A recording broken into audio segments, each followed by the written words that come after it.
Alors, on va reprendre le chapitre 16 du livre de Shmuel. Petit résumé de ce qu'on a fait la semaine dernière d'abord.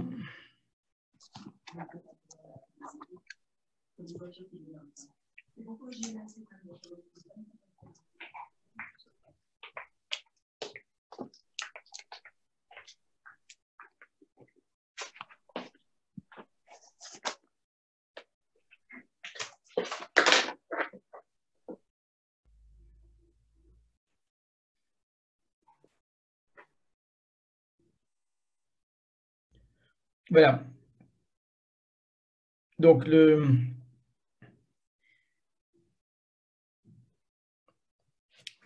chapitre 16, on avait dit, donc, traite du début de l'onction de David, donc le choix de David en tant que roi. On avait montré les grandes différences qu'il y a entre la manière dont Shaoul a été choisi comme roi et la manière dont David a été choisi comme roi. Il suffit juste de voir le nombre de versets, c'est déjà marquant. Alors, il y a quand même quelque chose de comparable sur lequel on n'a pas insisté la fois dernière, c'est que l'intronisation de Shaoul, on l'a vu, enfin, le choix de Shaoul s'est fait en plusieurs parties, en plusieurs histoires. Il y a eu l'histoire des ânesse, etc., qui est longue, avec les signes, qui est un ensemble. Il y a ensuite, lorsque Shmuel va le désigner devant tout le monde, et puis enfin, il va y avoir quand il va gagner la guerre. Donc, ça se fait en plusieurs étapes pour arriver finalement au fait qu'il soit reconnu par tous. Pour David également, et c'est même encore plus vrai pour David, on a bien compris, ce n'est pas le moment où Shmuel lui a versé de l'huile sur la tête qui a fait de lui le roi de manière effective.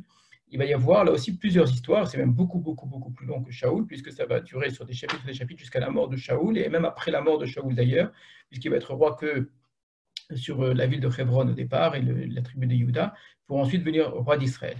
Donc on est au tout début d'un long processus de mise en place de la royauté de David. Donc en cela, c'est tout à fait comparable. On n'est pas comme dans d'autres histoires où le héros, depuis le départ, devient le héros, et puis, donc il y a une sorte de petite histoire comme ça de préparation, et puis finalement il est immédiatement dans son rôle.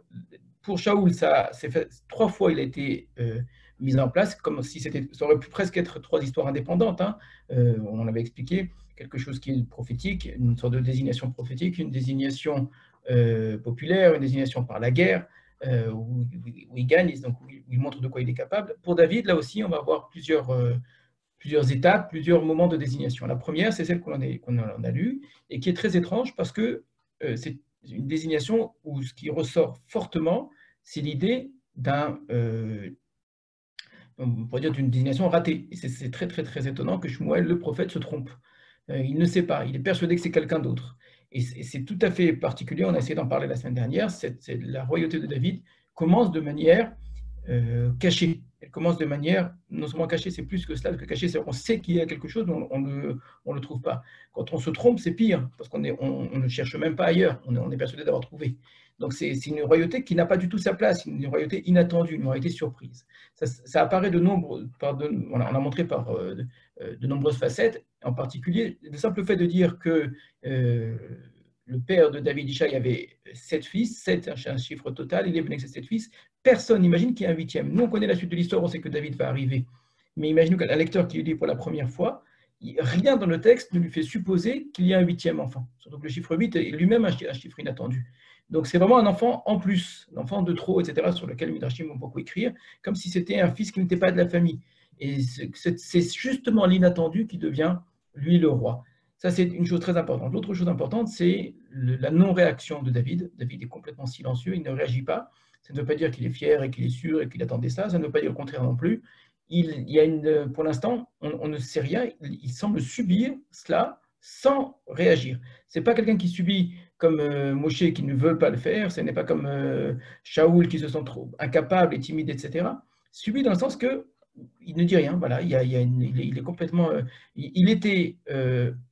Il était absent quand on cherchait le roi. Et il est même absent quand il est là. Il semble être en dehors de la scène, et il semble, et je ne sais pas si vous comprenez bien ce que j'essaie de dire, peut-être que je m'exprime mal, il semble même être en dehors du texte lui-même. On parle de lui, on agit sur lui, mais il est absent du texte, il ne parle pas. Il n'est pas là, David n'est pas là. On est en train de désigner quelqu'un qui est complètement absent, un personnage absent dans le texte, et c'est cette absence-là qui devient roi. Donc il y a une sorte d'absence ici qui va devenir le lieu de la royauté de David. Ça va prendre du temps, mais c'est quelque chose qui est très surprenant. L'idée de surprise ici est extrêmement importante. Donc, on avait dit qu'on étudierait cette fois-ci le découpage de notre histoire. Il y a un découpage simple, évident, très facile à montrer, qui est celui d'une première histoire, qui est la désignation de David, puisque vous avez au départ donc une mise en place de la scène avec les personnages, qui est un lieu, Shmuel qui se déplace, etc. Un problème, trouver le roi. Finalement, le problème est résolu, donc une solution, et une dispersion des personnages à la fin, on le reprend, c'est au verset Yud Gimel. Verset 13, vous l'avez devant vous. ויקח שמואל את קרן השמן וימשך אותו בקרב אחיו, ותצלח רוח השם את דוד מהיום ההוא והמעלה, ויקום שמואל אחר רמתה. Donc Shmuel a pris la corne d'huile, il a oint parmi ses frères, et l'esprit d'Hachem a fondu sur David, donc s'est emparé de David depuis ce jour-là et par la suite, et Shmuel s'est levé, il est retourné à Rama. Donc retourne en changement de lieu géographique, dispersion des personnages, c'est la fin de l'histoire. C'est un découpage vraiment tout à fait sensé. Et ensuite, donc, on aura une autre histoire dans laquelle il y a un personnage commun, seulement, un seul personnage commun, c'est David. Donc, généralement, c'est effectivement suffisant pour séparer radicalement les deux histoires. Je dis, première chose qu'il faut faire quand on étudie un texte, quand on va étudier sa structure, c'est d'abord délimiter justement où commence et où s'arrête le texte pour pouvoir réfléchir à la manière dont il est organisé. Si je fais un verset avant ou un verset après, ça change évidemment dans la structure. Donc ici, on a un découpage qui est clair, cohérent, bien organisé, avec une problématique qui trouve sa solution, avec une introduction et avec une conclusion. Ensuite, on a une autre histoire qui là aussi a sa cohérence complète. Veruach Hashem Sara Meim Shaoul. Or, l'esprit d'Hachem avait quitté Shaoul. Vous remarquerez ici l'inversion du verbe et du sujet. Il n'y a pas écrit Vatassar Ruach Hashem Meim Shaoul. Donc, en hébreu, n'oubliez pas, normalement, le sujet vient après le verbe. Ici, c'est l'inverse. Le sujet Ruach Hashem, l'esprit d'Hachem, le souffle d'Hachem, est avant le verbe. Ce qui veut dire, on l'avait déjà dit, c'est un passé antérieur. C'est-à-dire c'est une antériorité, comme ils l'ont bien traduit ici. Or, l'esprit d'Hachem avait abandonné Shaoul. C'est-à-dire qu'il ne faut pas lire comme on serait tenté de le lire, que vraiment, avec le mot Ruach ici qui apparaît dans les deux versets qui se suivent, il y a l'esprit d'Hachem qui vient sur David, et comme si au même instant, l'esprit d'Hachem quitte Shaoul, Ruach Hachem, dans les deux cas. On serait très tenté de lire comme cela, je suis persuadé que beaucoup de gens d'ailleurs l'entendent comme cela. Or, si on fait attention, je dis, à la syntaxe des phrases, l'esprit d'Hachem avait déjà quitté Shaoul. Mais comme très souvent, la Torah, le texte, il n'a pas voulu nous le dire à ce moment-là, donc il utilise cette forme-là. On a montré déjà de nombreux exemples. Je vous avais dit, c'est une clé très importante qu'il faut connaître pour comprendre bien le Tanakh. Donc, c'est une façon de dire, voilà, c'est quelque chose que je ne vous avais pas raconté. Je voulais vous raconter l'histoire de David, je voulais vous raconter l'histoire de Shmuel qui est allé voir David, etc. Maintenant, au même moment, c'est-à-dire avant cela déjà, avait commencé une autre histoire qui était celle du problème de Shaoul, qui là aussi va se terminer avec David. Donc, on a une problématique dans l'histoire précédente qui est qui sera le futur roi. On a une problématique dans ce récit-là qui va ramener le Ruach Hashem à Shaoul, qui va l'aider en tout cas, qui va lui permettre de se soulager un petit peu. Donc, ce sont deux problèmes, et les deux problèmes trouvent la même solution, c'est le personnage de David. David est la solution du problème de qui sera le futur roi, qui Shmuel doit aller oindre, et David est la solution à qui va aider Shaoul. Ce qui fait déjà faire se ressembler ces deux histoires. Mais plus que cela encore, la ressemblance, la comparaison, pas la ressemblance, la comparaison est intéressante parce qu'on voit bien qu'elles sont écrites de manière exactement opposée. Dans un cas, le personnage de David est absent jusqu'au bout. Non seulement qu'il est absent, mais il est inconnu, on se trompe, etc. Et dans l'autre cas, au contraire, c'est quelqu'un qui est très connu. On le sait, on sait qui est-ce qu'on va aller chercher. Vous avez dit que c'était ça la différence avec Shaoul, où Shaoul était déjà désigné avant même que lui ne le sache. Ici, là aussi, on va désigner David pour venir soulager les problèmes de Shaoul avant même que David ne le sache. Donc, on sait de qui on parle. Alors, on n'avait pas terminé la lecture de cette petite histoire-là, donc en même temps la lecture du chapitre, donc on va le reprendre rapidement. Donc, l'esprit d'Hachem avait quitté Shaoul, et il y avait un esprit mauvais qui le frappait à tout, c'est-à-dire qu'ils l'ont mal traduit ici, il était donc, oui, frappé, généralement c'est la traduction presque littérale, par un esprit mauvais qui venait d'Hachem. Les serviteurs de Shaoul lui ont dit, voici qu'il y a un esprit de Dieu mauvais qui te frappe. Yomarna adonnez-nous, que notre maître le dise, qu'il n'a qu'à dire, Avadecha lefanecha, tes serviteurs sont là devant toi, prêts à tout, Yevakshu, Ish Yodea Menagem Kinor, et ils rechercheront, donc tes serviteurs rechercheront un homme qui sait jouer du kinor, donc de la harpe, Vehaya biyot alecha ruach elokim, Ra'a, et lorsqu'il y aura le souffle divin mauvais qui sera sur toi, Venigen beyado, il jouera avec sa main, Betovlar, ça te fera du bien. Donc voilà, l'idée est d'aider Shaoul dans ces moments de difficulté. Donc on va aller chercher un musicien. Vayomer Shaoul et Labadav, donc Shaoul dit à ses serviteurs, Re'unali ishmetiv allez me trouver un homme qui sait bien jouer, Va'abiotem, et là vous me l'amènerez. Vayanechad maneari Vayomer, et un des jeunes gens a répondu et a dit, Hine Raiti ben Ishaï bet Alachmi. Voici que j'ai vu un fils chez Ishaï de Bethléem, donc alors qu'on avait justement vu dans l'histoire précédente, la scène précédente, que David ne semblait même pas être le fils de Ishaï. Là, par contre, là, Sonar, il sait très bien qu'il a un fils. On pourrait presque dire, alors évidemment, ce n'est pas le sens non plus du verset, mais on pourrait presque dire qu'il a un seul fils. Parce que j'ai vu un fils à Ishaï. Évidemment, ça veut dire un parmi ses fils, mais ce verset, lui, par contre, fait abstraction des autres fils. Yodéa Nagen, qui sait jouer, Begibor Chaïl, qui est fort, valeureux, Ish Milchama, un homme de guerre, ou Von Davar, qui comprend les choses, quelqu'un de très intelligent, Ish Toar, un homme beau, un homme de belle apparence, Vachem Imo, en plus Hachem est avec lui, 6 qualités extraordinaires que possède ce fils de Isha. Incroyable que lui en sache autant. Et là aussi, c'est une autre comparaison avec le texte précédent, puisque là, dans le texte précédent aussi, on a une toute petite description très courte de David. On avait dit qu'il était Admoni, rouge, avec des Phénaïm, avec des beaux yeux. Là, vous avez beaucoup plus d'éléments. Le fait qu'on ait des descriptions dans les deux textes, évidemment, rajoute à mon sens obligatoirement le lien qu'il y a entre ces deux scènes, entre ces deux histoires. Dans les deux histoires, je dis, on cherche un homme pour jouer un rôle, pour trouver une solution. Dans les deux textes, cet homme, c'est David. Et dans les deux textes, on va avoir une description de David. Chaque texte va nous proposer une description de David.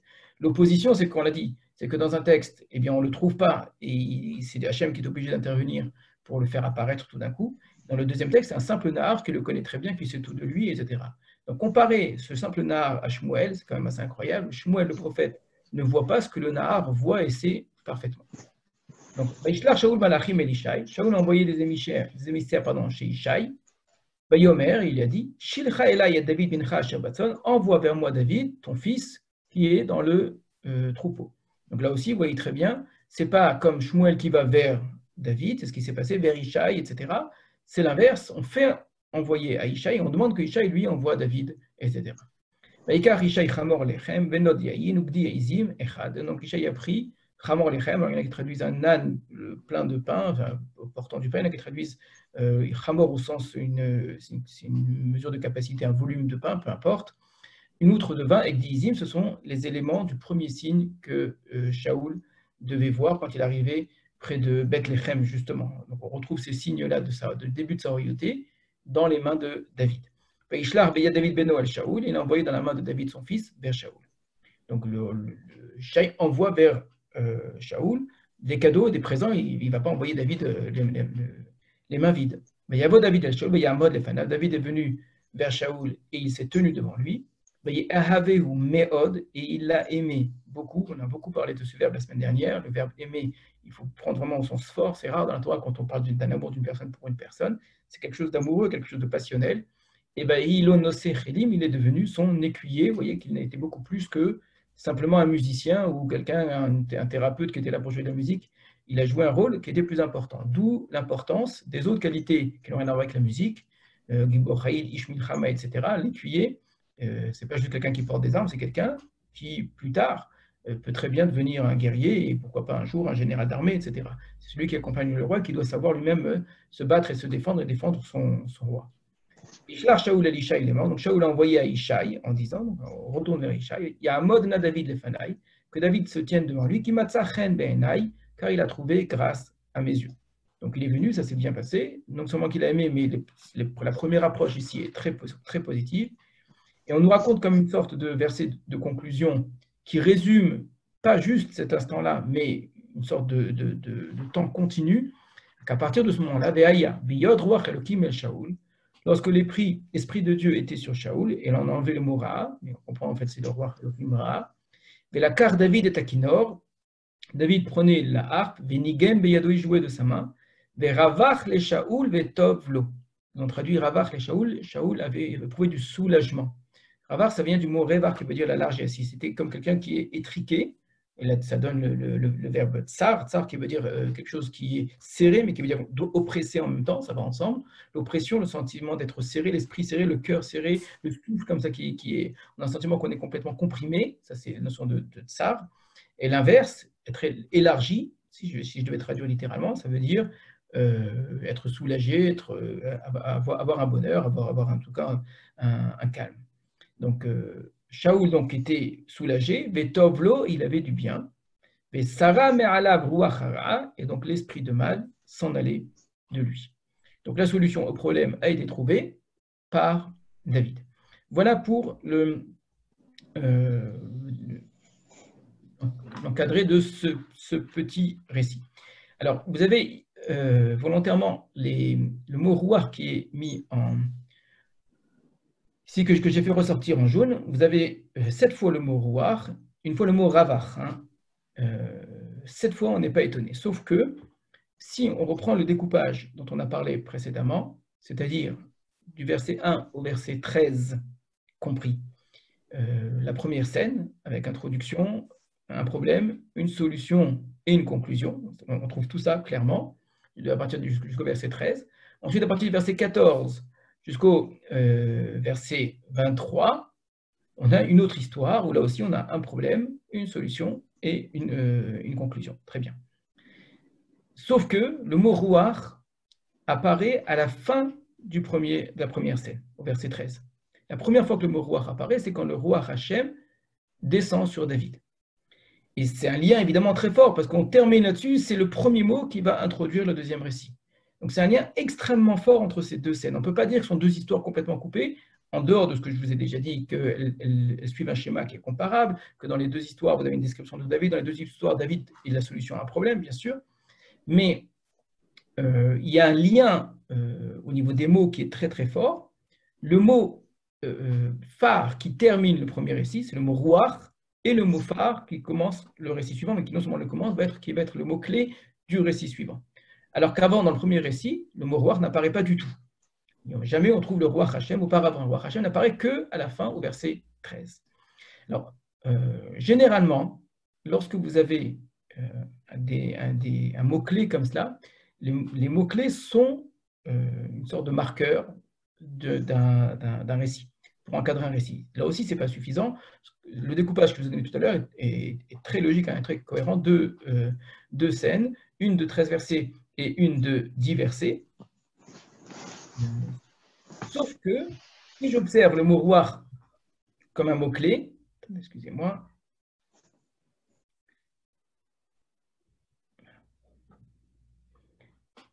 si j'observe le mot ruach comme un mot-clé, on trouvera que le mot ruach, je mets du côté le verbe ravar, qui n'est pas le mot ruach lui-même, si le mot ruach apparaîtrait une fois dans la première histoire et 6 fois dans l'histoire suivante. Et ça, c'est un petit peu étonnant. Il faudrait étudier beaucoup de textes pour s'en rendre compte, voir en quoi ce que je vous dis est quelque chose qui est pertinent, évidemment, parce qu'on pourrait dire, ouais, mais pourquoi pas 5 et 10 et 12 et 13, etc. C'est par la lecture d'un très grand nombre de textes, vous verrez que les mots-clés sont généralement le mieux, c'est le chiffre 7 et des multiples de 7. Alors, on peut avoir 5 parfois, on peut avoir d'autres formes, mais plus que cela encore, c'est que s'il n'y avait que 6 et puis c'est tout, ben on aurait dit, bon, on a 6, c'est plus le mot ravar, et puis voilà, ça me fait 7 et puis c'est très bien. Sauf que, comme par hasard, le 7e se trouve dans le premier récit. C'est une première chose. Deuxième chose, alors ce que je viens de vous dire n'est pas suffisant pour nous obliger à encadrer un texte. Deuxième chose, une remarque de Massora, de découpage dans le texte. Là aussi, ça n'est pas un élément suffisant, mais c'est important de le connaître. Vous le trouvez ici, donc au verset 12, en plein milieu d'un verset, vous avez un blanc. C'est là où vous avez le P. Je ne sais pas si vous voyez ce que je suis en train de dire. Voilà, vous voyez le P ici, qui est en plein milieu du verset. C'est-à-dire qu'en plein milieu du verset, on va à la ligne. Ce qui est quand même assez bizarre. Ce qui donnerait Vaishlar, Vaiveu, Veu Admoni. On le fit chercher, on l'amena, et voilà qu'il était Admoni, qu'il était rouge. Il m'y fait Naïm avec des beaux yeux, Vetov Roi et une belle apparence. Et ensuite, on va à la ligne. Vayomer Hachem, et Hachem a dit Koum Meshacheu, lève-toi. Loin-le, Kizéhu, car c'est lui. C'est ce passage à la ligne qui coupe la paracha est quand même étonnant, en plus en plein milieu d'un verset. Or, si je tiens compte de ce passage à la ligne, vous remarquerez que le mot rouar se trouve justement dans la deuxième partie. Mais mieux que cela, vous observez qu'en fait ce blanc-là est exactement au milieu de notre histoire tout entière. On a 23 versets, donc 23 versets, c'est-à-dire qu'on on va avoir 11 ennemis et 11 ennemis de chaque côté. Pardon, excusez-moi, oui, ça, 11 ennemis et 11 ennemis de chaque côté, je ne me trompe pas. Et bien, 11 ennemis, c'est exactement à cet endroit-là, quand on a le passage qui apparaît, Vayomer Hashem Kum Meshacheu Kizehu, c'est le début de la deuxième partie. On a vraiment un découpage en plein milieu d'un verset, ce qui veut dire que ce verset, c'est ce fameux Tzir Merkazi, dont on a déjà parlé, le verset pivot autour duquel sont articulés les deux volets de l'histoire. Alors, c'est étrange comme découpage, puisque je vous ai dit, on a une histoire qui peut très bien se lire jusqu'au verset 13. Alors, ce n'est pas la seule fois où ça apparaît, c'est que le texte du Tanakh est écrit de manière très subtile, où on a vraiment deux volets, mais le début du deuxième volet est en fait la conclusion de l'histoire précédente, mais c'est vraiment le début de l'histoire. Alors, pour comprendre cela, pour dire qu'il y a deux volets, alors ça paraît contraire disons, à la cohérence des personnages, des lieux, etc. Même, je dis, la conclusion qu'on trouve au verset 13. On va revenir au premier verset. Je vous l'avais dit, ce premier verset était important, parce que d'une part, il sert de transition avec ce qui précède. Donc, Vayomer Hashem et Shmuel, Hashem dit à Shmuel, Admatai atem it abel el Shaul, jusqu'à quand est-ce que tu prends le deuil sur Shaul? Animé astiv mimeloch al Israël, puisque je l'ai rejeté de régner sur Israël, malé karnech Hashemen, rempli ta corne d'huile, et va, je vais t'envoyer chez Ishaï de Bethléem, car j'ai vu parmi ses fils, un roi. Début du verset, c'est le résumé de ce qui précède, donc l'histoire d'avant avec Amalek, etc., où Shaoul a été rejeté, très bien. Suite du verset, c'est la suite, donc qui résume tout ce qui va arriver, l'onction de David. Donc on est vraiment dans un verset de transition. Maintenant, ce verset de transition, en vérité, il sert également à autre chose. Il sert justement de titre aux deux volets de l'histoire qui va suivre. L'histoire qui va suivre, justement, quel est le vrai sujet? Alors, si j'ai deux scènes, la première scène, c'est qui est le futur roi d'Israël? Ben, c'est David. Et deuxième scène, qui va soulager Shaoul? C'est David, voilà. Donc, je vous ai dit, quand on a encadré un texte, ensuite la question importante, c'est quel titre? Le fait de donner un titre, ça va nous obliger à essayer de comprendre comment le texte est écrit, dans quel objectif. On aurait donc deux objectifs, deux buts. Or, si je considère que c'est une seule et même histoire, tout cela, composée de deux volets, que le verset pivot, c'est le moment où David apparaît, parce qu'Hachem le désigne, et David va être apparent dans toute la suite de l'histoire, parce que quand Shaoul va chercher quelqu'un, eh bien, il sera déjà présent. Il y a un moment comme cette apparition de David, pour le lecteur et pour Shaoul, ça va être quelque chose qui va être évident aussi.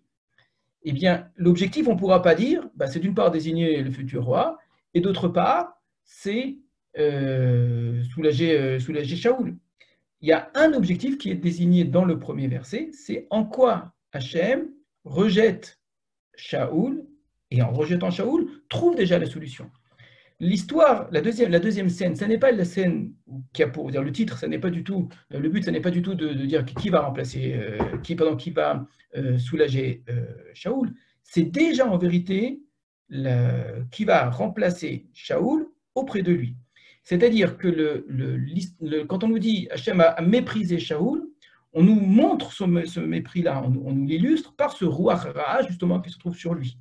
Et le fait qu'il fasse venir David à ses côtés, si je lis cette histoire comme une histoire indépendante, c'est juste simplement pour devenir son écuyer, son thérapeute, point. Or, si je le lis dans l'ensemble du récit, j'ai très bien compris qu'en faisant venir David à sa cour, eh bien, il est en train de faire venir le futur roi d'Israël. Donc, ce que ça signifie, c'est qu'on a deux désignations de David, un petit peu comme on avait eu pour Shaoul. Il y a deux histoires qui le mettent en place. Une première histoire par Shmuel qui ne comprend pas, et une deuxième histoire par un simple Nahar qui le trouve tout de suite. Une première histoire où clairement il est ouin, et c'est ça le but immédiat. Une deuxième histoire où il y a une sorte de jeu, où il passe par autre chose. Il va devoir d'abord être quelqu'un qui est simplement aux côtés de Shaoul et lui servir d'écuyer et de thérapeute. Mais l'avantage ici de bien comprendre qu'on est dans les deux scènes d'une même et unique histoire, c'est que le vrai sujet ici, c'est Shaoul. Le vrai sujet, c'est en quoi Shaoul a été méprisé, abandonné, rejeté, etc. Et en quoi il est remplacé. Quand David vient pour jouer de la musique, c'est un remplacement de Shaoul qui est en train de se mettre en place. Alors, la particularité de cela, justement, c'est que le remplacement de Shaoul est un remplacement qui ne se fait pas par un coup d'État, qui ne se fait pas par une sorte de destruction de la royauté précédente. La particularité du remplacement de Shaoul, c'est un remplacement qui va se faire par un accompagnement. Et ça va être très important pour la suite de l'histoire, pour bien comprendre qu'on est dans un type tout à fait particulier de remplacement. Alors que tout va les opposer, alors que Shaoul va vouloir tuer David, qu'on on a l'idée d'une concurrence très forte, et bien pourtant, c'est exactement le contraire qui est vrai. La royauté de David n'est pas une royauté qui vient effacer celle de Shaoul, qui vient la détruire, comme ça peut exister parfois dans l'histoire, où une dynastie vient vraiment pour contrarier, pour s'opposer, pour vraiment créer autre chose que ce que la dynastie précédente avait mis en place. C'est exactement l'inverse. David vient petit à petit, devient petit à petit le roi d'Israël, en étant celui qui accompagne la royauté de Shaoul. Il accompagne en étant aimé par Shaoul. Il accompagne en étant celui qui soulage Shaoul. Il va l'accompagner en étant celui qui fait les guerres pour Shaoul. Il va l'accompagner en étant le gendre de Shaoul.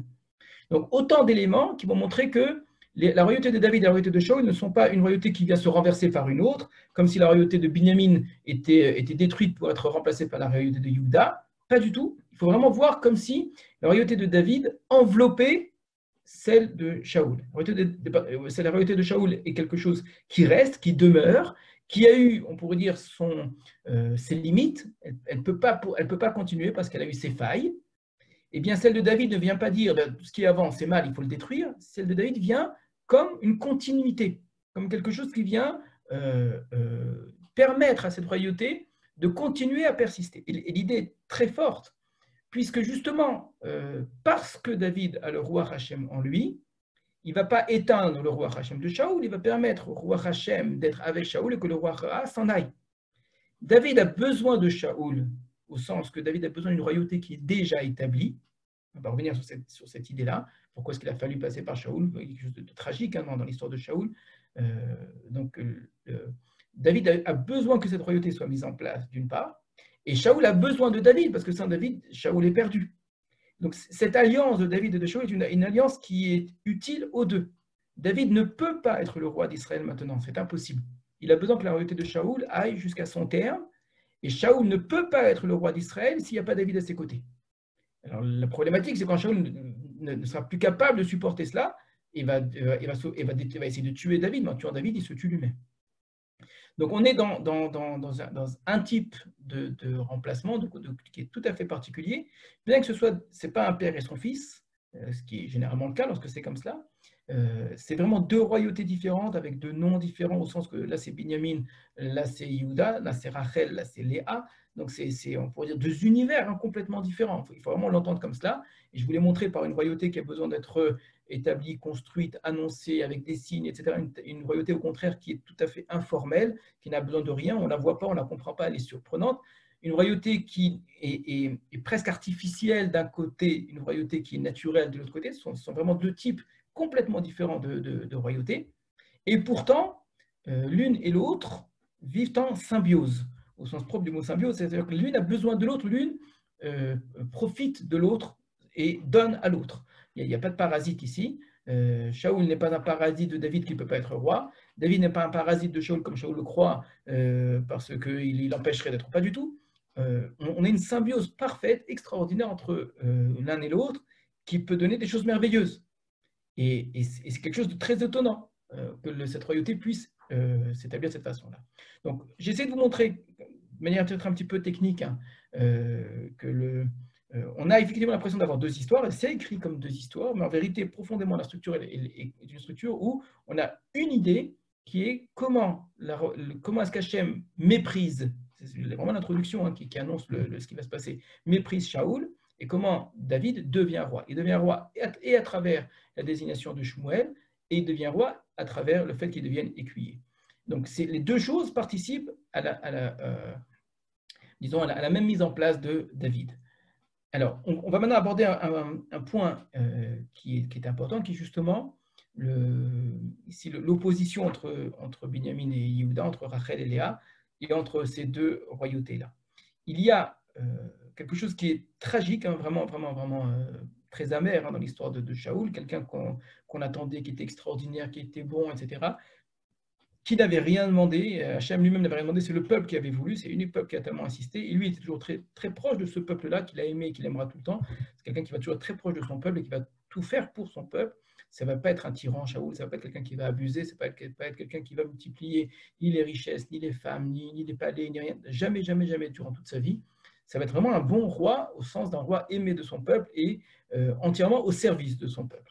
Le malheur, ça va être les fautes qu'il a commises déjà par rapport à Hachem, et puis par la suite, cette folie qui va le faire poursuivre David jusqu'à vouloir le tuer, et qui va le détruire lui, sa propre famille, Shaoul, et le faire tomber dans une décadence terrible. On va vraiment assister à une déchéance de Shaoul, en voyant petit à petit le mal qui va grandir.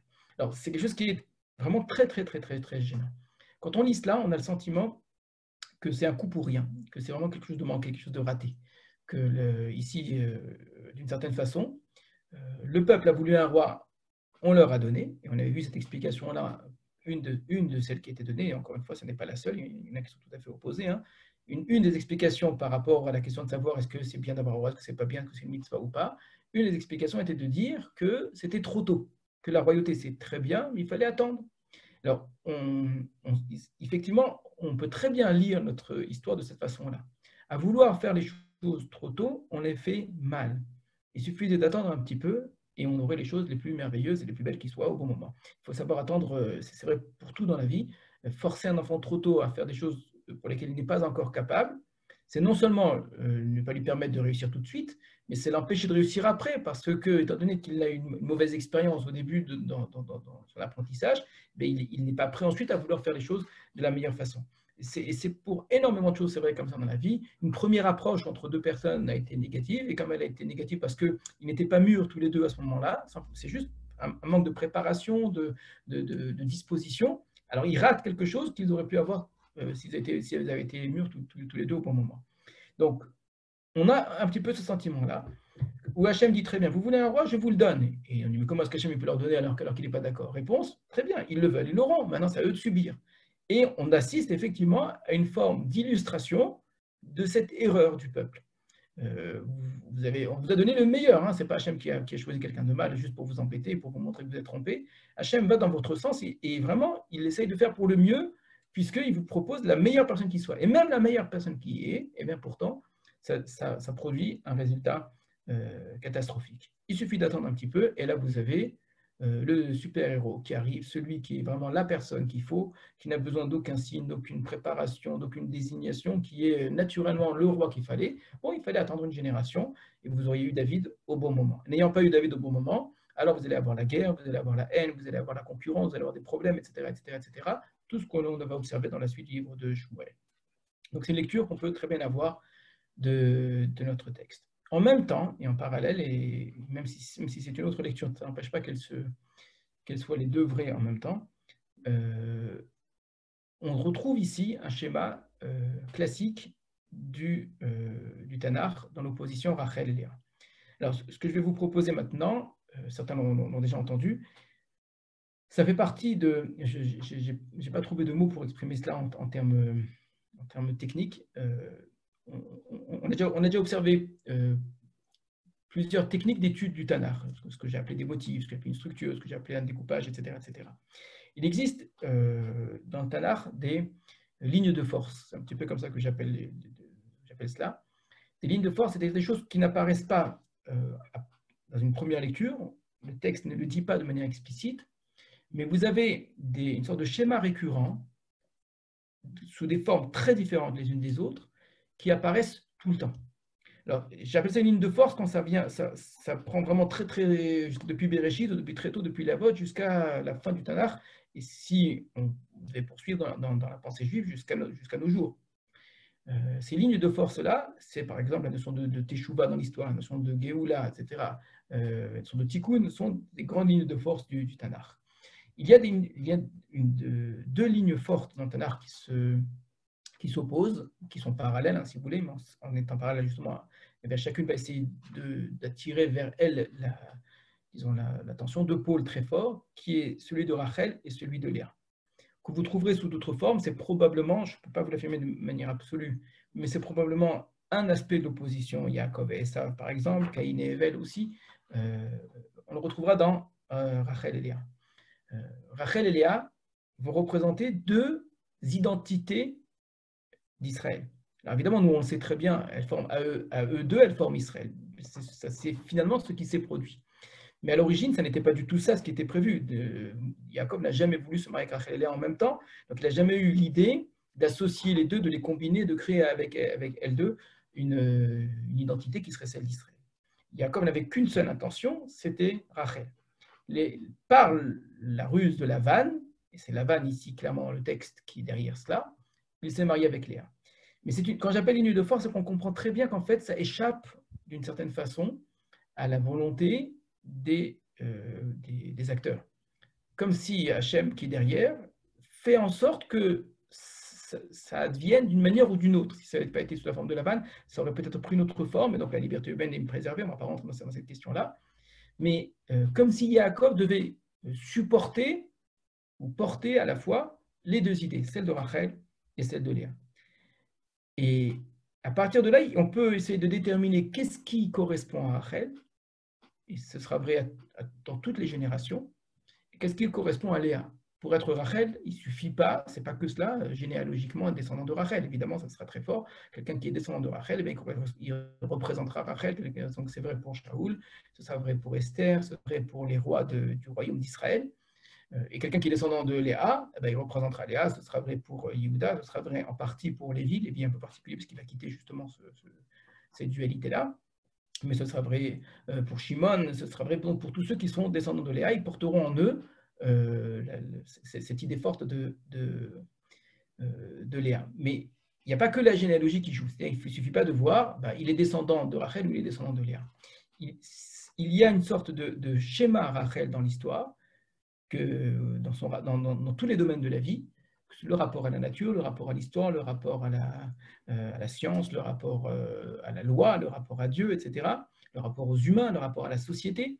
Donc, quel que soit le domaine que vous allez aborder, vous aurez un univers qui est celui de Rachel, un univers qui sera celui de Léa, c'est-à-dire un système de valeurs, un système de pensée, un système d'action, où il y a une forme de cohérence, où tout est lié. La façon de gérer la société est liée à la façon dont on conçoit le rapport de l'homme à Dieu, dont on conçoit le rapport de l'homme à l'homme, dont on conçoit le rapport de l'homme à la loi, etc. Tout ça, c'est un système de valeurs. Un système de valeurs, c'est-à-dire que je ne peux pas importer quelque chose qui vient d'un système complètement contraire et le mettre à l'intérieur, parce que dans ce cas-là, ça fait un désordre complet, c'est sûr que ça ne peut pas fonctionner. Mais vous prenez les deux systèmes séparés, chacun dans sa cohérence, et il peut très bien fonctionner. C'est deux mécanismes différents, mais qui les deux, finalement, fonctionnent très bien, parce qu'ils vivent dans une certaine forme de cohérence. Alors, c'est vrai pour Rachel et c'est vrai pour Léa. Le système de Rachel, il va être représenté en particulier par l'idée de beauté. Alors, ici, la beauté, on l'a vu beaucoup pour David, c'est important de l'entendre, comme David qui vient de Bethléem, qui aussi représente Rachel, quelque chose de très particulier chez David. Il a des éléments qui, très clairement, vraiment, c'est évident ici, les connotations sont évidentes, renvoient à Rachel. Pourtant, il est de Yehuda, il est le représentant de Yehuda, il est vraiment descendant de Yehuda, ça c'est clair. Alors, je mets pour l'instant de côté David, qui a cette particularité normalement qui appartient à Rachel, qui est la beauté. Alors, Léa, elle a une forme de beauté qui est la beauté des yeux. Et là aussi, c'est dit très fortement chez David qu'il a des beaux yeux. Là, par contre, clairement, il rentre bien dans le cadre de Léa. La beauté de Rachel, c'est la première chose que la Torah essaie de nous mettre en avant, le fait qu'elle soit bergère, aussi. On ne dit pas que Léa est bergère. Autre lien entre David de Léa avec Rachel. Il est berger alors que ses frères semblent, eux, ne pas s'occuper du troupeau. C'est quelque chose qu'on va retrouver encore par la suite. Hein.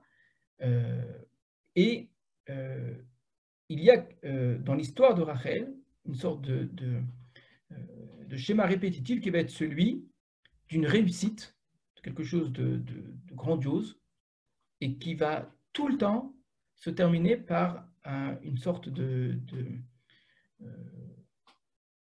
je peux appeler ça une faillite, mais une sorte de mort brute, une sorte de brisure. La faillite, ça veut dire autre chose. La faillite, c'est quelque chose dont on voit petit à petit que ça descend. La brisure, c'est qu'il y a une sorte de rupture, voilà, le mot rupture me paraît plus juste, qui empêche la réussite de se réaliser complètement. Donc, et ce sera vrai tout le temps dans l'histoire de Rachel. Rachel est celle que Jacob a choisie, et pourtant, c'est celle qu'il n'a pas. C'est celle, une fois qu'il est marié avec elle, qui est stérile. Elle vit dans une contrariété par rapport à ce qui est normalement, tout lui souriait. Celle qui devait être triste des deux, c'était plutôt Léa. Donc Rachel a une sorte d'a priori qui est positive, d'a priori qui est plein d'espoir. On est persuadé, la voyant grandir quand elle est jeune, etc., que c'est elle qui réussira. Et finalement, on se rend compte que non. On se rend compte qu'il y a une grande difficulté concernant Rachel, il y a une forme de contrariété, il y a une résistance. Finalement, la résistance est surmontée. On va y venir justement comment est-ce qu'elle est surmontée, cette résistance-là. Finalement, cette résistance est surmontée, elle réussit à exister, elle réussit à grandir, elle réussit à donner naissance, dans le cas de Rachel par exemple, et il y a une rupture qui se produit de manière terrible. Rachel meurt jeune, mais ce n'est pas juste qu'elle meurt jeune, elle meurt en donnant naissance. Mourir en donnant naissance, ça veut vraiment dire ça, c'est ce qu'on appelle une rupture. Il n'y a pas plus, image plus forte de quelqu'un qui est en train de créer et qui en même temps s'arrête en plein milieu et qui ne peut pas continuer. Ça va être dit autrement, on va dire qu'elle va mourir en chemin. En chemin, comme en français, mourir en chemin, ça veut dire, au sens métaphorique du terme ici, qu'elle est que sur un chemin qu'elle ne peut pas poursuivre. Donc ça, c'est vraiment tout à fait particulier. Rachel arrive finalement à créer quelque chose, à grandir. Elle est normalement celle qui est l'élue, qui est prévue pour régner, pour diriger, pour être vraiment celle qui est choisie. Pourtant, ça ne marche pas. Et en plus, une fois que ça marche, il y a une forme de rupture. Il y a une sorte d'empêchement radical, une mort, c'est véritablement une mort, qui vient arrêter son chemin. Alors, dans l'histoire de Rachel, c'est tout ce que je viens de vous dire, c'est un schéma que vous connaissez très bien. Elle était désignée pour, elle était belle, c'est elle que voulait Jacob. Jacob l'a embrassée dès le départ, avant même de se marier avec elle, avec une sorte d'attachement immédiat. C'est quelque chose qui doit marcher, et pourtant, ça ne fonctionne pas. Alors, comment est-ce que Rachel, elle vit son rapport au monde, son rapport à l'histoire, son rapport à la nature, etc. Elle le vit comme la bergère, comme quelqu'un qui doit gérer, c'est-à-dire quelqu'un qui doit être capable, par ses propres moyens, par son intelligence, d'être une intelligence qui permet d'organiser, de gérer, de décider, de se défendre, etc. Imaginez-vous une jeune femme, elle était plus jeune que Léa, en train de garder les troupeaux alors qu'il n'y avait que des bergers à l'époque, ce que ça peut signifier. Garder sa beauté, être très belle tout en étant une jeune femme qui reste avec les moutons, on verra avec Yaakov de nuit, de jour, en été, en hiver, il y a quelque chose de très surprenant. Donc, il y a un rapport de perfection de Rachel qui est très important. Rachel représente une forme de perfection de type naturel. Un physique, une beauté vraiment qui est quelque chose de parfait. Yefat Tohar, Yefat Mar'é, les deux idées, belle de l'apparence, belle de vue, comme ça, quelque chose, une sorte de, la Torah insiste beaucoup là-dessus pour dire, au niveau naturel, il y a une perfection complète. Vous remarquerez que lorsque Jacob voit Rachel avec le troupeau, tout d'un coup, il a une force terrible qu'on ne connaissait pas. On ne savait pas que Jacob était fort. On connaissait Esav, quelqu'un qui savait chasser. On imaginait Jacob quelqu'un d'assez faible et plutôt enfermé dans la tente. Tout d'un coup, à lui tout seul, il roule une pierre que les bergers n'arrivaient pas à rouler à plusieurs. C'est encore une fois un rapport à la nature, un rapport qui est physique, comme la beauté qui est physique, ici la force qui est physique. On retrouvera ça encore chez Rachel un peu plus tard. Quand elle n'a pas d'enfant, elle se tourne vers son mari et elle va lui dire Havali Banim, donne-moi des fils, veim aïn meta anochi, sinon je meurs. La réponse de Jacob est extrêmement dure. Il va lui dire Atachat Elokim anochi asher manam imer peri vaten, est-ce que je suis à la place de Dieu qui t'a privé du fruit du ventre? Alors, quand on a étudié l'histoire de Hana, on avait vu la comparaison, on avait expliqué qu'il faut entendre autre chose ici chez Jacob. Ce n'est pas quelqu'un ici qui a l'intention d'insulter Rachel, bien au contraire. Jusqu'à la fin de ses jours et même après la mort de Rachel, très très tard, il continuera à aimer Rachel et à la préférer. Donc c'est un homme qui aime Rachel et qui pourtant lui parle comme cela, parce qu'il a très bien compris, ici ce que j'essaie de vous faire entendre par rapport au schéma Rachel. Rachel, quand elle a un problème, elle ne se tourne pas vers Dieu, elle se tourne vers un homme. On est encore une fois dans quelque chose qui est de l'ordre de la nature. On a dit, elle a une beauté physique. Yaakov est pris d'une force physique. Et sa façon à elle de gérer les problèmes, c'est quelque chose de manière naturelle. Physiquement, elle va chercher un homme et elle dit à cet homme, trouve-moi une solution.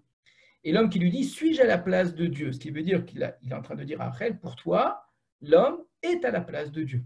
L'homme, il est Tachat Elokim. C'est un mot très important ici. Elle n'a pas tort, Rachel, c'est pas faux. Quand Hachem a créé l'homme, au tout début de la création, il a bien dit que Nasé Adam Betsamenu Kidmutenu, faisons un homme à notre image. Donc il y a quelque chose qui est à l'image de Dieu. Cette problématique-là, on la retrouve déjà dans l'opposition entre les deux récits de la création, où on dit clairement que l'homme est à l'image de Dieu. Dans le premier récit, c'est quelque chose qui est très bien, qui est normal, qui est l'objectif, et pourtant dans le deuxième récit, c'est une prétention que le serpent essaye de mettre dans la tête de la femme, vous serez comme Dieu, ce qui est présenté comme un mal. Or, dans la création, c'est quelque chose de très bien, puisque l'homme était censé être créé à l'image de Dieu. Cette volonté d'être à la place de Dieu, c'est ça qui va causer tout le tort, etc. Donc, on retrouve cette idée d'être à la place de Dieu, qui était cette volonté du serpent, chez Rachel, c'est ce que dit Yaakov ici, et il y a quelque chose de tout à fait comparable entre la façon d'être Rachel, de vouloir gérer, de vouloir soi-même, l'humain sur terre, prendre cette place totalement qui est celle de Dieu. Ça ne veut pas dire de remplacer Dieu, on n'a jamais dit cela, c'est-à-dire être à la hauteur de la mission qui nous a été conférée, jouer ce rôle que Dieu nous a donné. Dieu a créé un monde pour que l'homme soit entre guillemets Dieu sur terre, pour que c'est exactement ce qui est écrit. Donc l'homme joue ce rôle-là. Si à tout moment je dois dire à Hachem, viens faire les choses à ma place, à la place de l'homme, alors pourquoi est-ce que j'ai été créé? Donc tu nous as créés à ton image, donc tu nous as donné les moyens de gérer la sotte, le monde a été créé pour que l'homme fasse, eh bien faisons. Et quand nous faisons, ça ne vient pas faire de l'ombre à Dieu, c'est Dieu qui agit à travers nous, tout simplement, puisque nous sommes créés par Dieu. Donc quand j'agis, c'est la création qui agit, mais la création n'agit que parce que Dieu l'a fait agir. Donc quand l'homme gère, c'est Dieu qui agit à travers. Donc voilà comment Rachel conçoit les choses d'une certaine façon. C'est une nature qui est pleine du divin, qui ne s'oppose pas au divin, et qu'il ne faut pas essayer de faire intervenir le divin comme quelque chose d'extérieur à la nature, comme si la nature était vide de Dieu. Pas du tout. Donc agissons dans la nature, quand l'homme agit, etc., il fait les choses comme il faut. Et ça ne marche pas. On voit que lorsque Yaakov lui dit cela, finalement, elle n'a pas d'enfant juste après. Elle est un peu perdue, elle va devoir attendre, comme si elle a un apprentissage à faire Rachel, justement, des limites de cette façon de penser. Et ensuite, on arrive à la fameuse histoire, donc étant abandonnée à son sort, elle n'arrive pas à s'en sortir, elle n'a pas d'enfant, Yaakov refuse de l'aider, clairement. Et on ne la voit pas prier juste après en disant je suis à la place de Dieu, donc je vais prier. Non, on s'attendra à ça, mais ce n'est pas ça du tout. Ce qu'on la voit faire, alors je sais que ça va peut-être s'opposer aux lectures que vous avez du texte là-bas, mais ce qu'on la voit faire de manière très claire, c'est d'une part chercher à avoir des enfants, c'est l'interprétation qui paraît la plus proche du texte, par l'intermédiaire des doudaïm. Voilà ce qui suit. Elle ne prie pas, mais elle veut des doudaïm, elle est prête à faire en sorte que Léa aille avec Yaakov pour avoir les doudaïm. Ça, c'est une première chose, et ça ne marche toujours pas. Non seulement que ça ne marche pas, mais c'est Léa qui a des enfants juste après cela, Issachar et Zvouloun. Et finalement, quand elle a, une fois que tout le monde a eu ses enfants et que maintenant elle se retrouve toute seule, et que Léa a même eu Dina, alors en fin de compte, comme si Hachem lui concédait d'une certaine façon à la fin, 2 enfants, Yosef et plus tard Benjamin. Mais dès que Yosef naît, elle quitte avec Yaakov la maison de Lavan, et que prend-elle avec elle? Les Téraphim.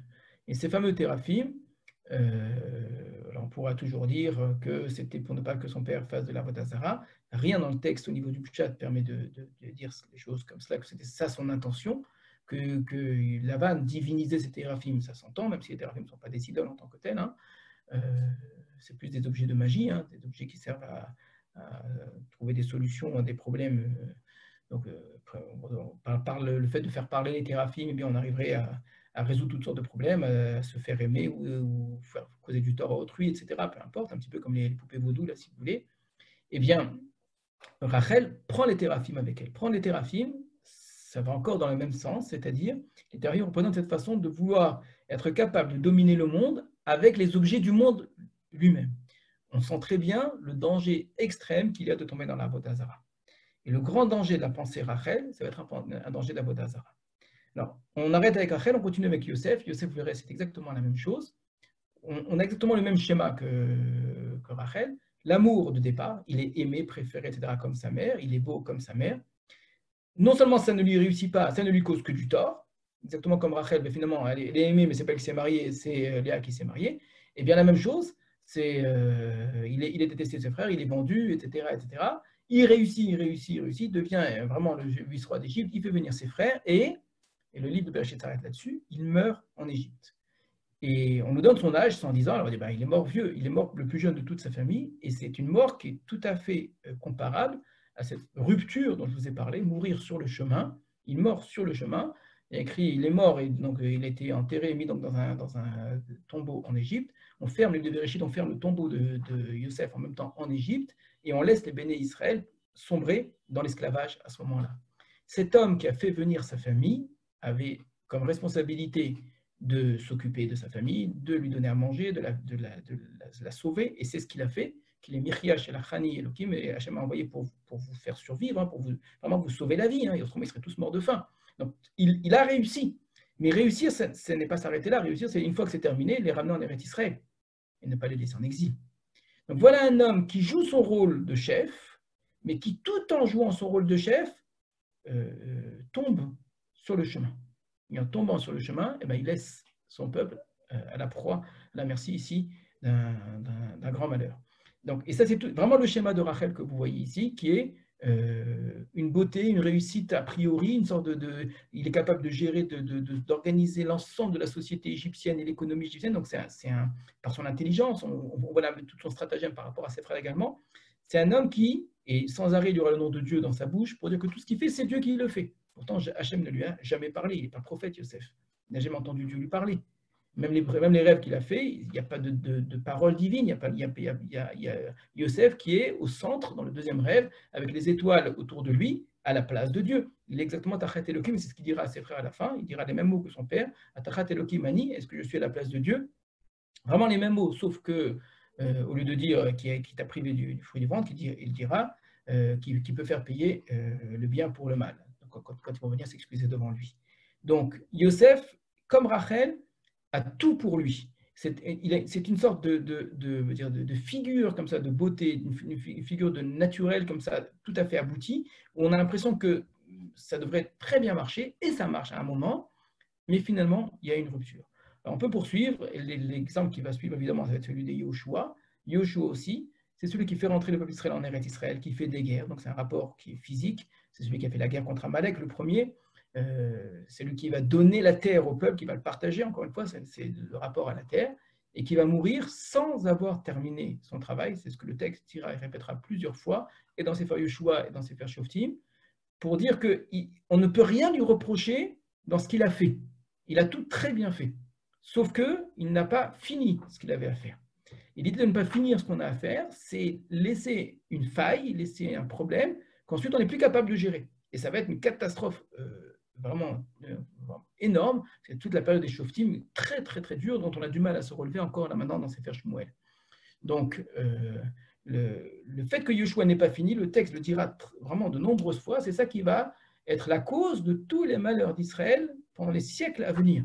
Et d'après certains, on peut continuer jusqu'à la destruction du Beth Amikdash, jusqu'à aujourd'hui, parce qu'il était en train de créer quelque chose, et ben, il est mort en chemin. Et Yoshua est descendant d'Éphraïm, qui est descendant de Yosef, qui est descendant de Rachel. Je fais un saut dans l'histoire, je peux vous donner d'autres exemples, mais l'histoire de Esther est tout à fait comparable. Esther est très belle. Il y a aussi quelque chose de caché chez elle qu'on ne comprend pas, etc. Elle devient reine, elle a tout pour réussir, et ben elle aussi, elle meurt en chemin, puisque quand elle meurt, son peuple reste en exil, et la Megillat Esther ne se termine pas par un retour à Yerushalayim et par la construction du Beth Amikdash. Elle sauve son peuple de manière physique, encore une fois, le physique, la nature ici est sauvée, mais elle est incapable d'aller de l'avant et d'aller jusqu'au bout, d'aller à une forme de conclusion de l'histoire, quelque chose d'aboutissement. Le mot conclusion n'est peut-être pas très joli, mais une forme d'aboutissement de l'histoire, de réalisation de toutes ces espérances. Alors je reviens avec tout cela. Ce schéma, vous pouvez le voir vraiment encore dans beaucoup d'autres endroits, et ça dépasse même le Tanakh. Ce sont des lignes de force du Tanakh. Un rapport, là j'ai parlé que de Rachel, on n'a pas parlé justement du schéma Léa. Le schéma Rachel est un schéma qui est naturel, qui sera représenté au niveau symbolique par l'idée de beauté, et qui amène nécessairement une rupture, une faille. Alors comment est-ce que je comprends ces différents éléments? Pourquoi est-ce qu'ils vont ensemble? En quoi c'est cohérent? Alors la réussite physique et la beauté, c'est tout à fait normal. Le symbole de la beauté représente une forme de perfection naturelle, donc physique, et donc tout ce qui est de l'ordre du naturel, l'économie, le politique, le militaire, etc., peuvent très bien être représentés par l'idée de beauté. Dans le monde grec, c'est tout à fait assimilable.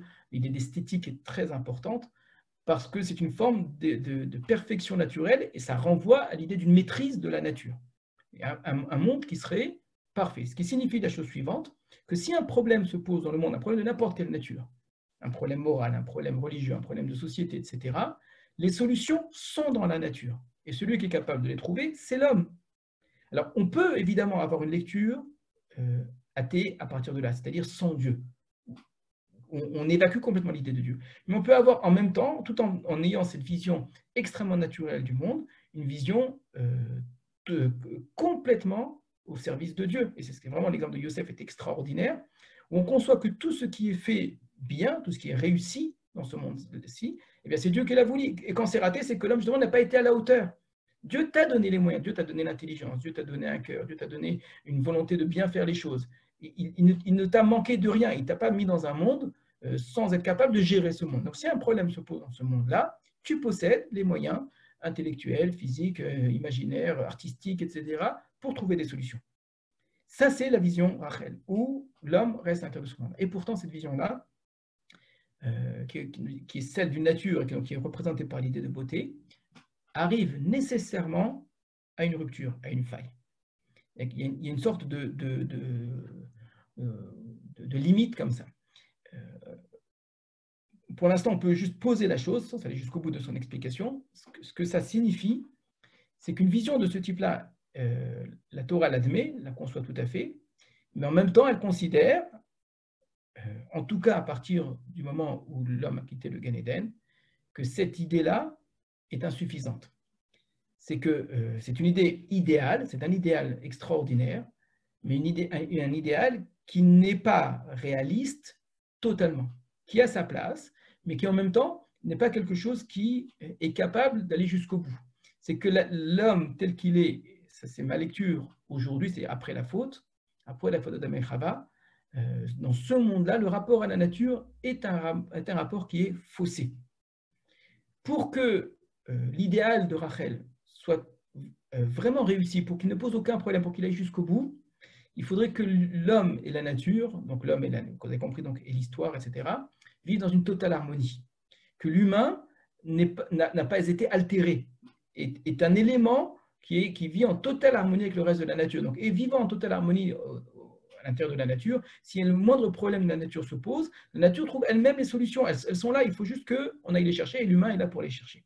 Ça, c'est imaginer un monde idéal dans lequel, effectivement, eh bien, une sorte de système qu'Akadosh Baruch Hu a créé, un système qui est parfait, où dès qu'un problème se pose, une solution peut être trouvée. Maintenant, si ce système possède un élément qui est l'élément extrêmement important, qui est celui de l'humain, qui est censé gérer tout cela, mais un élément qui est altéré, un élément qui est abîmé, donc si je pose à l'intérieur de ce système celui qui est censé tout coordonner, mais lui-même il pose problème, alors évidemment qu'il ne pourra pas toujours gérer. Évidemment qu'il va mal gérer, évidemment qu'il va être maladroit à un moment ou à un autre. Et évidemment qu'à un moment, il va y avoir une limite à cela. Et que cette volonté de l'homme qui s'est pris pour Dieu vraiment, manger de l'arbre de la connaissance et du bien et du mal, c'est vraiment véritablement se prendre pour Dieu, alors que ce n'était pas ça l'idée, c'est évacuer Dieu du monde, c'est remplacer Dieu. Alors si tu remplaces Dieu dans ce cas-là, à un moment ou à un autre, tu vas te rendre compte de ta limite. Et ta limite, ça ne signifiera rien d'autre que d'être obligé de faire appel à ce que Dieu revienne et d'être en attente, d'être vraiment ouvrir, percer la nature, percer l'histoire, percer la réalité pour laisser apparaître le divin.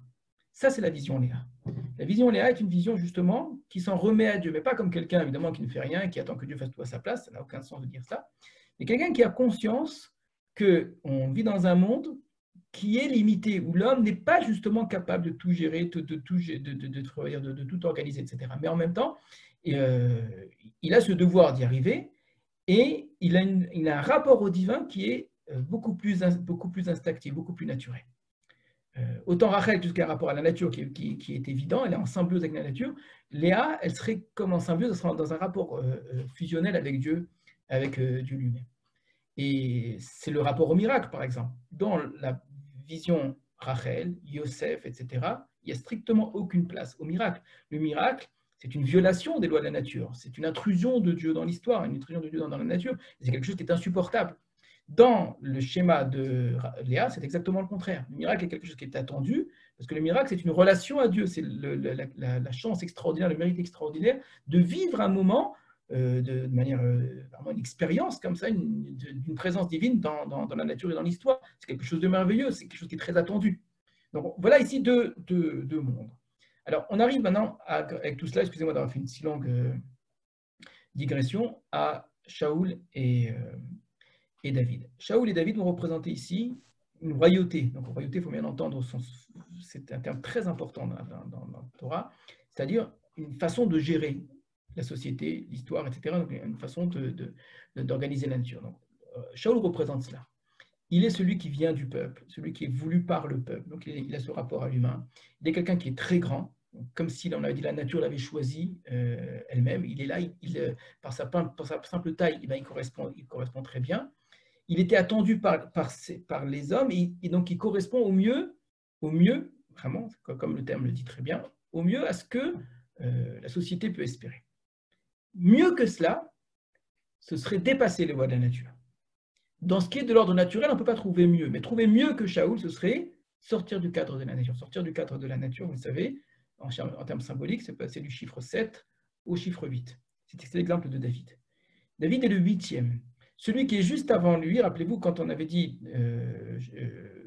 quand Shmuel avait vu l'aîné, il avait dit, voilà, c'est les Neged Meshichot, Hachem, donc il a choisi d'une certaine façon, Hachem dit, ne regarde pas sa hauteur, on a l'impression qu'il parle de Shaoul. C'est que tous ceux qui sont avant David représentent encore Shaoul, ça représente encore ce rapport à la nature, d'une nature qui a trouvé quelque chose de grand, quelque chose d'élevé, mais qui reste quelque chose de limité. En étant limité, j'arrive à quelque chose que je ne peux pas dépasser. Et ça va apparaître chez Shaoul, qui, on l'a vu, la faute de Shaoul a été assimilée par Shmuel à de la magie, à de la sorcellerie. Je vous avais expliqué magie et sorcellerie. Ce n'est pas de l'idolâtrie, ça se rapproche, évidemment, c'est quelque chose qui est très lié à l'idolâtrie, mais c'est cette idée de croire que c'est à l'homme de décider ce qu'il doit faire, comment il doit faire. Les lois de la Torah sont des lois qui sont données par Dieu, mais c'est à l'humain de leur donner leur forme, en faisant un peu plus parfois, en faisant un peu moins, au mieux. C'est un petit peu ça l'idée de Shaoul. Et Shmuel s'oppose complètement à cela. Tu ne peux pas te permettre d'agir de cette façon-là. Si tu agis en te posant, toi, l'humain, comme celui qui gère totalement et absolument l'histoire, tu es obligé d'admettre les limites de l'histoire. C'est-à-dire que si tu décides que ce soit l'humain qui gère tout, tu seras obligé d'accepter les limites de l'humain appliquées au monde. Donc si tu conçois le monde que de manière humaine, avec l'intelligence, avec la force humaine, avec les capacités humaines, tu vas limiter le monde aux capacités de l'humain. Et l'humain, comme je dis, c'est cet être qui est altéré, qui n'est pas Dieu finalement.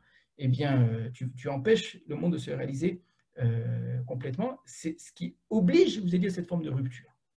Alors, quand je dis rupture, j'ai bien insisté, ça ne veut pas dire que ce qu'a fait Rachel, que ce qu'a fait Yosef, que ce qu'a fait Yoshua, que ce qu'a fait Shaoul, que ce qu'a fait Esther, que ce que fera, d'après les Midrashim, Mashiach ben Yosef, ça ne veut pas dire que c'est quelque chose qui est invalidé, quelque chose qui est mal. Une autre image dans les Midrashim qui est très forte, qui reprend beaucoup cela pour ceux qui connaissent, c'est les fameuses Bnei Ephraim qui sont sortis d'Égypte avant l'heure. Sortir d'Égypte avant l'heure, ça représente cette idée de prendre son destin en main soi-même, et ça se finit là aussi par une mort. Et eux aussi, Bnei Ephraim sont descendants de Rachel. Donc regardez comment le schéma ici, il se retrouvera tout le temps. Là, c'est dans le Midrash cette fois-ci, pour proposer une autre sortie d'Égypte que la sortie d'Égypte qui est celle du miracle. Une sortie d'Égypte qui n'est pas celle du miracle, une sortie d'Égypte qui se veut humaine, se voulant humaine, eh ben, elle reste à l'intérieur des limites de l'humain, et les limites de l'humain, à un moment ou à un autre, ça se termine. Et si l'histoire d'Israël devait s'écrire de cette façon-là, eh ben, l'histoire d'Israël serait comme l'histoire de toutes les nations, avec des réussites fulgurantes, avec des grands succès, et puis à un moment ou à un autre, comme l'humain, des chutes, des faiblesses, et puis finalement une décadence et une disparition de la scène de l'histoire. Pour qu'Israël se maintienne dans l'histoire, pour qu'Israël continue tout le temps à exister, Israël doit vivre dans l'histoire, vivre dans la nature, vivre dans la réalité, tout en planant au-dessus. Un peu comme dans la création du monde, le Ruach Elohim Merachefet al Penei Hamayim, l'esprit divin qui surfe, qui plane juste au-dessus. On est pris dans la nature, mais on doit rester, on doit toujours avoir la tête au-dessus d'une certaine façon, pour ne pas être compris entièrement dedans, et pour ne pas se perdre à l'intérieur. David va représenter ça. David a quelque chose d'extraordinaire. Il a, je vous l'ai dit, ce n'est pas une royauté qui vient faire disparaître l'autre, vient faire la guerre à l'autre, attend qu'elle disparaisse pour ensuite prendre sa place. Il va rester à côté de Shaoul. Il va être celui qui va l'aider, celui qui va lui permettre d'exister. Donc, il va permettre à Shaoul de continuer à être roi. Ça représente vraiment cette idée que Shaoul et David peuvent vivre en symbiose. David a besoin de cela. Pour mettre en place, et là je prends une image de mon père, pour parler du rapport entre la royauté de David et celle de Shaoul. La royauté de David, mon père dit, est une royauté des fondations. Quand on a un extraordinaire palais, on a des fondations. Et ensuite, on a le palais. Le problème, c'est quand les gens rentrent dans le palais, ils ne voient pas les fondations, elles sont sous terre, quelque chose qui est complètement caché aux yeux des gens, sauf que sans ces fondations, le palais ne peut pas tenir. Donc il y a quelque chose d'ingrat, d'une certaine façon, c'est que les fondations, tout repose sur elles, celles qui sont vraiment profondément dans la terre, et pourtant, eh ben, ce n'est pas elles que l'on observe et ce n'est pas elles dont on profite.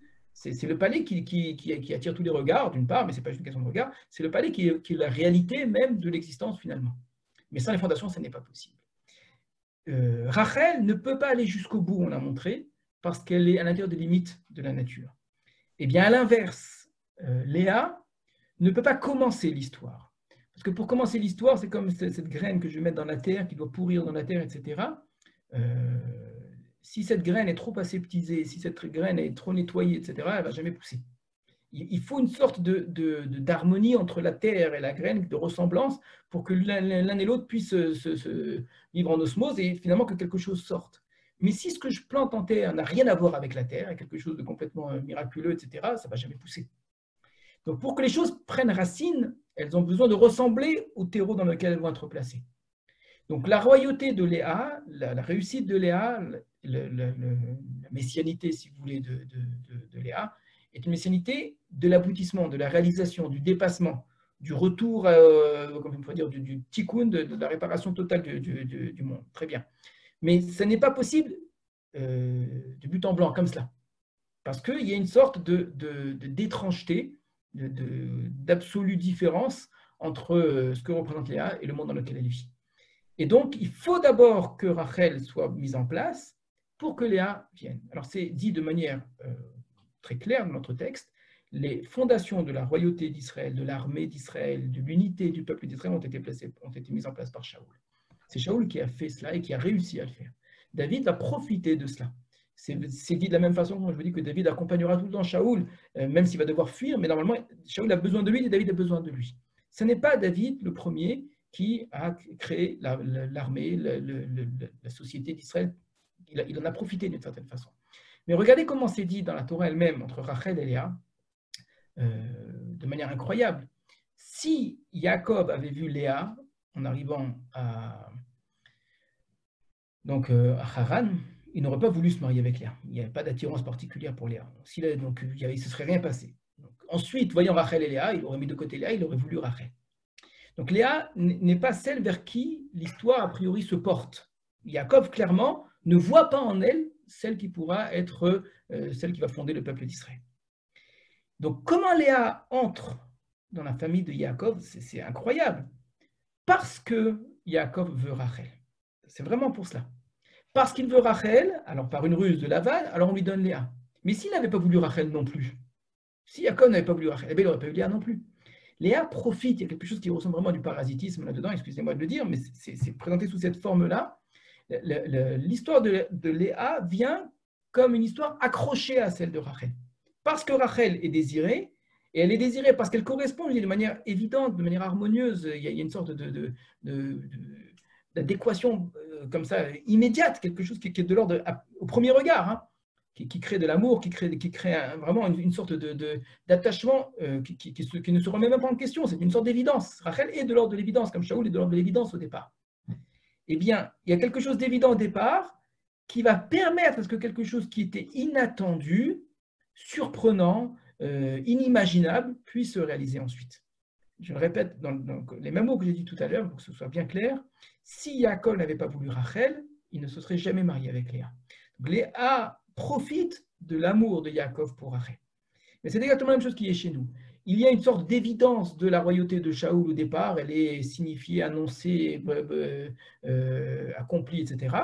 Et il y a quelque chose de tout à fait inimaginable, incompréhensible, etc., de la royauté de David, qui est le huitième, ce qui dépasse la nature, qui n'est même pas dans l'ordre du monde, il n'est pas dans l'ordre au sens propre, il n'est pas dans le nombre du monde, et que Shmuel, le prophète lui-même, ne voit pas. Shmuel ne voit pas. Et pourquoi Shmuel ne voit pas? Parce que Shmuel correspond à cette royauté précédente. Il ne voulait même pas de la royauté, Shmuel. Shmuel est un homme pour qui il y a Dieu sur terre et il y a les hommes, un point c'est tout. Et vous voulez arriver à Dieu, passer par les prophètes, passer par l'homme lui-même, comme Hana. Hana, pour elle, il faut entrer en soi-même pour arriver à Kadosh Baruch Hu. Je n'ai pas besoin d'une hiérarchie, je n'ai pas besoin d'un chef. Je n'ai pas besoin de quelque chose qui me représente une idée externe. Je n'ai pas besoin d'une forme d'altérité, d'une hétéronomie. Il faut plus entrer en moi-même pour arriver au divin. Et bien, c'est tout le contraire de la royauté. La royauté est quelque chose qui me dit, quelque chose qui me dépasse. Il y aura toujours quelque chose qui me dépasse. Ce qui me dépasse, si le roi sait le montrer, ce n'est pas l'homme, c'est Dieu lui-même qui me dépassera tout le temps, qui dépasse les limites de la nature, qui dépasse les limites de l'humain. Eh bien, Shmuel, qui lui ne voulait même pas de roi, eh bien, n'est pas capable de le voir, n'est pas capable de l'entendre. Il y a quelque chose qui est tout à fait surprenant. Et même quand on lui le montre, d'abord, il ne veut pas le faire. Rappelez-vous son prétexte, si Shaoul me voit, il va me tuer, etc. Encore une fois, la notion de mort qui apparaît, qu'il y a une impossibilité de faire naître autre chose. Et finalement, il se trompe. Et une fois que Hachem le lui dit, il se débarrasse, vraiment, il est de sa mission de la manière la plus rapide qui soit. Il y a quelques gouttes d'huile et hop, il s'en va, il se lève, il s'en va. Pas un mot, pas une embrassade, rien du tout. Pas une expression, tu es le futur roi d'Israël, Hachem, rien du tout. Il y a une sorte, je dis, d'impossibilité de lien, de compréhension entre ces deux visions, entre ces deux systèmes de pensée. Par contre, David est quelqu'un de caché, quelqu'un qui apparaît tout d'un coup et qui va être capable de porter les deux choses. À la fois, on l'avait déjà dit comme Ruth, qui doit porter et Rachel et Léa en même temps. David, étant donné qu'il est celui qui vient après, il ne vient pas remplacer, donc il n'a pas du tout pour objectif d'être uniquement Yehuda. Il aura pour objectif d'être capable d'être et Rachel et Léa et d'arriver à cet aboutissement de l'histoire, ce qu'il va parvenir à faire en grande partie. Alors, je vous ai donné ici des grands schémas qu'on reverra plus tard dans le rapport à la faute, par exemple. Shaoul a fauté, ça amène une catastrophe. David a fauté et pourtant il va continuer à être roi et il continuera à avoir des enfants rois. Et puis la faute de David est insupportable. Par les types de fautes également. Vous verrez que le type de faute, c'est un schéma général. Les types de faute Yosef, c'est la faute d'Avodazara. On a la faute qui nous ressemble. On a une expression que je dis souvent, on a les défauts de ses qualités. On a les défauts de ses qualités. Chacun a des défauts différents, parce que chacun a des qualités différentes. Les qualités et les défauts, en vérité, sont deux facettes de la même personnalité. Quelqu'un qui a un rapport à la nature qui est physique, harmonieux, beau, son risque à lui, c'est la Avodazara. Quelqu'un qui a un rapport à la nature qui est détaché, qui est séparé, etc., son risque à lui, c'est l'immoralité. Je n'ai pas le temps de vous l'expliquer maintenant. C'est le Gilou Yarayot, c'est David et Bathsheba, par exemple, c'est Yehuda et Tamar, etc. C'est un rapport au monde qui est de l'ordre de l'immoral. Alors que dans le cas de Yosef, c'est un rapport au monde qui est de l'ordre de la Vodazara. Donc, dans un cas, c'est intellectuel, dans l'autre cas, c'est moral. Dans un cas, c'est le vrai et le faux. Dans l'autre cas, c'est le bien et le mal en termes de mœurs. Voilà, je termine là pour ce soir. On a dit beaucoup de choses. J'espère que vous pourrez garder ça en tête pour comprendre la suite du Tanakh, mais ce n'est pas que le Tanakh. Hein. Alors, on me pose la question, est-ce que le Rambam est dans la vision de l'étude de type Rachel? C'est un petit peu ce que j'ai voulu dire quand je dis que ce sont des lignes de force, elles ne s'arrêtent pas au Tanakh. On peut avoir cette impression-là, effectivement, que la philosophie, les tenants, le Rambam, c'est un exemple, hein, de la pensée, de la raison, du pshat, etc., que de connaître la matière du texte pour le texte, etc., c'est de type Rachel. Le type Léa, ce serait au contraire une vision qui est en attente d'un dépassement, qui dit qu'il y a toujours autre chose que ce que je vois, c'est le Midrash, c'est le Zohar, etc. Alors, c'est un exemple. Ces choses sont beaucoup plus subtiles que cela. Et puis, comme on l'a montré pour David, David, il est Rachel, elle est à la fois. Hein. Donc, les choses parfois sont plus étranges. Il faut aussi être capable d'entendre cela. La force de Léa, c'est de dépasser Rachel. Léa a finalement eu 6 enfants plus une fille, et puis c'est de elle que va naître le Mashiach Ben David. Donc, celle qui est inattendue, celle qui n'est pas désirée, David le dira de lui-même, hein, qu'il n'était pas désiré, qu'il n'était pas voulu, qu'il n'était pas aimé de ses frères, etc. Even Maasu Abonim, Haïta les roches Pina. La pierre que les bâtisseurs ont méprisée, c'est elle qui est devenue les roches Pina, le sommet, c'est-à-dire ce sur quoi on va construire tout l'édifice. Donc cette pierre qu'on ne voulait pas, c'est elle qui va être la base. Ça représente de manière vraiment parfaite ce que j'essaie de vous dire par rapport à Léa. Il y a quelque chose de méprisable, dans le sens que d'inattendu, qu'on ne veut pas, qu'on n'imagine pas que ce soit possible, comme ce David-là, comme Léa elle-même, qui était mal aimée au départ, qui s'est Noua Léa, il a écrit. Hachem a vu que Léa était Noua, elle était détestée littéralement, et bien c'est elle qui va justement être l'origine. Emma Banim Semecha, on va dire ça aussi au sujet de Léa, elle va être celle qui finalement va être capable de porter jusqu'à la fin de l'histoire. Mais dans Léa, il y a du Rachel. C'est ce que je veux dire. Léa n'est possible qu'en englobant Rachel. Ce que je disais tout à l'heure, la royauté de David est une royauté qui enveloppe la royauté de Shaoul sans jamais la faire disparaître, sans la détruire. Et ça va être vrai historiquement. De manière, là, on a parlé beaucoup de choses qui ne sont pas dans le texte, hein, mais dans le texte, vous verrez comment ça va être très vrai. David va maintenir la royauté de Shaoul jusqu'au bout, en faisant vivre le Shaoul à sa table, etc., en étant marié avec Michal, en faisant en sorte que vraiment la royauté de Shaoul et celle de David vraiment s'imbriquent l'une dans l'autre et que David soit vraiment celui qui prenne de Shaoul ce qu'il y a à apprendre et poursuive ce chemin-là. Vous verrez, si vous avez un petit peu la même idée, je vous ai parlé rapidement de Esther, qui elle aussi réussit, mais finalement s'arrête là. La suite de Esther, c'est Ezra, Néhémia, il y a une suite qui sont de Yehuda.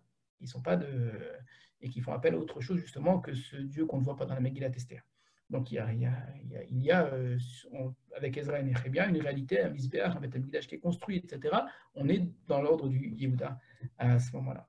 Alors on le retrouvera dans la pensée, on le retrouvera vraiment jusqu'à aujourd'hui, ça apparaîtra et ça permet au moins, j'insiste beaucoup là-dessus, à ne jamais considérer qu'il y a une pensée juive, qu'il y a une façon, il y aura une idée vraie, que l'autre serait fausse et qu'il faudrait défendre l'une contre l'autre, etc. On ne défend pas l'une contre l'autre en réfléchissant, oui, en discutant, oui, parce qu'on a besoin de se construire, ça fonctionne par l'opposition, mais la vérité de la Torah est une vérité qui est complexe. La Torah comporte elle-même dans le pshat des idées complètement opposées les unes aux autres. Il n'y a pas une idée, donc on a l'impression que la Torah se dit une chose et dit son contraire. Elle nous montre elle-même des systèmes de pensée, des systèmes de société qui sont opposés et qui pourtant doivent vivre en symbiose. La grande de la Torah, c'est ça, c'est Rachel et Léa en même temps. C'est vraiment à cela qu'il faut parvenir. C'est le premier et le deuxième récit de la création en même temps. C'est des choses que le Midrash sait très bien montrer quand il fusionne des récits, quand il vous montre que tout ça en vérité sont des aspects d'une même réalité. Donc ce qu'on peut au moins retenir, c'est d'apprendre à ne pas jeter l'anathème sur un mode de pensée contre un autre mode de pensée, en disant ceux-ci ont raison ou les autres ont raison, et qu'il y aurait une pensée qui serait déficiente, fausse, etc. etc. Tout cela, ce sont autant de... Shivim Panim la Torah, c'est Zebezé Elohim Chaim, ça fait partie du Dieu vivant. Voilà, j'étais un peu plus long que d'habitude. Je suis désolé, mais c'est un peu compliqué à mettre en place. Retenez en tout cas, ça vous permet d'avoir une lecture du Tanakh. Je me suis même amusé une fois à regarder les débuts de chaque Sefer, et on voit apparaître une sorte de balancier entre Rachel et Léa, Sefer après Sefer dans le Tanakh. Voilà, et bien à très bientôt. Est-ce que vous avez des questions? Voilà, Bezrat Hashem, demain soir, cours sur la paracha.